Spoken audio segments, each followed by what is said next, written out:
maybe a knife and fork as well, because we can watch Steph Curry cook last night. 9-10 Western Conference playoff play-in game.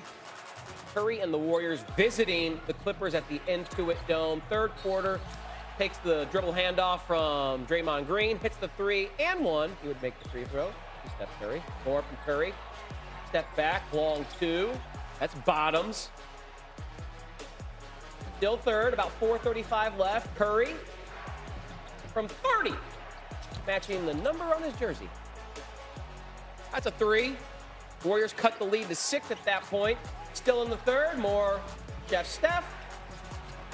Dribble step back, another triple.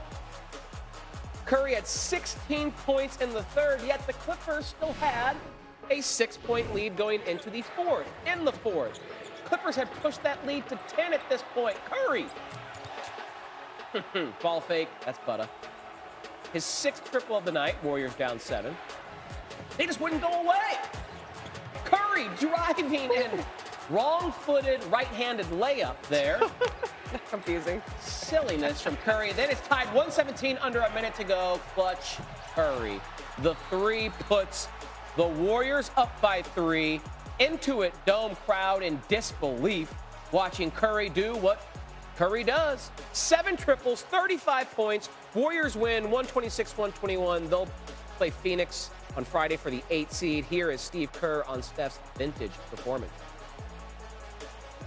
Steve Kerr, we can hear from him later. Let's bring in a man right now live to talk about what we saw last night. That's NBA analyst Iman Shumpert. Shump, Curry hasn't played or didn't play more than 30 minutes in a game since January 17th. Last night, 36 minutes on the floor, and he goes off for 35 points. So what did you see from Curry and the Warriors last night that impressed you most?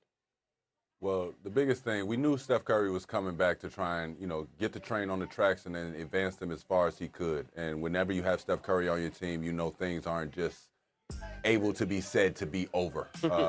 So Curry going off didn't surprise me much. I thought that if he got in a late game situation where he could control the pace, he would do his thing. The standout to me of it all was Kristaps Porzingis. Porzingis has been talked about. He has been criticized for not being healthy. He has been this, he has been that. He showed up ready to play last night. He shot the ball well. He played efficiently within the system. He was able to be big and actually show that he was 7'3", blocking shots, altering shots around the rim. He didn't get as many rebounds as we would all like to see, but I got to see the emotion. I got to see the passion. He was around. He was big for them last night, as well as I got to see Al Horford, who got to show again why he's in the NBA, knocking down shots, being the right place, the right time, being a floor leader, and just an all-around complimentary player to that basketball team. I thought they did an incredible job. Not going to knock away from Draymond Green. He also had some humongous stops down the stretch against Kawhi Leonard. I think they just put together a better ball game at the end. Yeah, we were saying the UNC squad took over for the Warriors, helping them advance in the play-in. Let's head to the Eastern Conference, where the Magic host the Hornets tomorrow for a chance to face the #1 seed in the East, the Detroit Pistons. On the Orlando side, this could be a disastrous season. They had high expectations coming into this year, and now they might not make the playoff. So what has gone wrong for this team? I think they have a chemistry issue. I'm gonna try and leave it there. They have a chemistry issue and an accountability issue that I just don't like. There's times that they turn the ball over or something else goes wrong on one end, and they fail to get to the other side as a team, as a unit. Sometimes it's 2 guys, sometimes it's 1 guy, sometimes it's nobody at all. But anytime that there's a fault, anytime there's a lapse, anytime that there's a cold spell of 3 minutes where they can't score, I just never see them huddled up and engaged. They are never seeming like they're together. They are 5 fingers, and they need to be a fist to hit anybody in this league. As far as their performance that they did last night, y'all got to give me more, man. I work for Disney, man. Orlando's supposed to be great. We're supposed to want to go to Disney. We're supposed to be seats filled, and everything's supposed to be magical. Right now, the Orlando Magic, is nothing magical going on. I need them to really turn things around, get on the straight and narrow. When we start talking about coaches on the hot seat, that's one of the coaches I think is on the hot seat of having all that talent and just not having the right steps forward. Knowing that you have a team that's as talented as they are. Yeah, Jamal Mosley and the Magic had a win total of 51.5 entering the season. Only won 45 games, and now might miss the playoffs. Series or anything, but this Sixers team continuing to forge an identity around those two, I think that they've got something really, really special. If I tell you that Embiid hypothetically is cleared for the series, do you think Philly has a chance to win?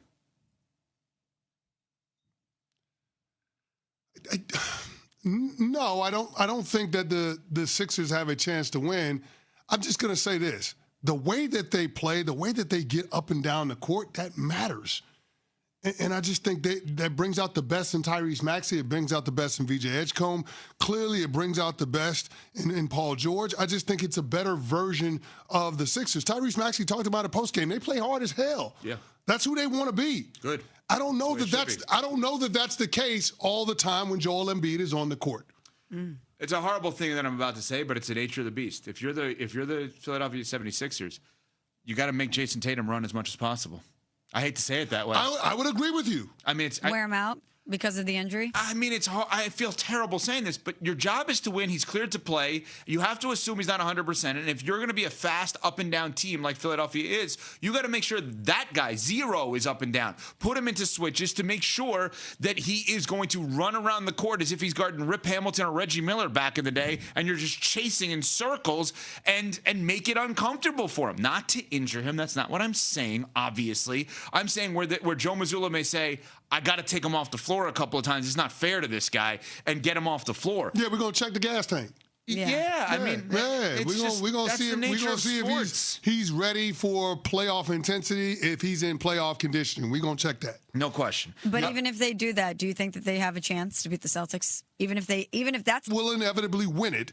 But this will be a fun series to watch because I do think we'll see a coming of age for both Tyrese Maxey and VJ Edgecombe.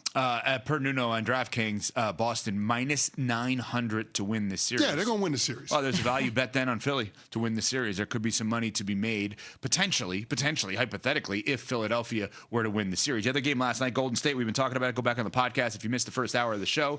Golden State advances, and they eliminate the Clippers. A reminder, the Clippers do not have their own draft pick. That goes to Oklahoma City. The Clippers would get the Pacers pick if it's between 5 and 9 in the lottery. But Golden State wins 126-121. The Warriors were down as many as 13 in the fourth quarter. Steph Curry with 35 points in 36 minutes. Kristaps Porzingis was great with 20 points, 5 rebounds, 5 assists. Guy Santos with 20 points in the game last night. But Al Horford with the 14 points, 4 threes in the fourth quarter was tremendous. And the storyline that everyone's been talking about is Draymond Green and his Hall of Fame level of defense. He has never dropped off. Draymond Green is an elite all-time defender, one in which that Steve Kerr last night after the game said that is the greatest defender I have ever seen. A reminder, he played with Scottie Pippen, Michael Jordan, and Dennis Rodman. He also played with David Robinson and Tim Duncan. That is something to be said, and it is absolutely fair to compare Draymond to the greatest defenders of all time. Warriors advance. They will go on the road to face the Suns to try to get the 8th seed, which then means you play the Oklahoma City Thunder in the first round of the playoffs. In addition, we are 1 week out of the NFL draft. We will be there in Pittsburgh next Thursday. Thanks to Pella Windows and Doors, 5 Hour Energy, ZipRecruiter, and Marriott Bonvoy. And there's a storyline that is developing around this draft that picks may be on sale. That's the storyline. What in the world do I mean by that? Well, let's hear from Adam Schefter, ESPN senior NFL insider, who joined us in studio on Tuesday from 6:45 to 7:45 a.m. He was amazing. Go back on the pod and listen. And here's what Adam had to say about teams looking to trade back in the draft and maybe the value to trade up.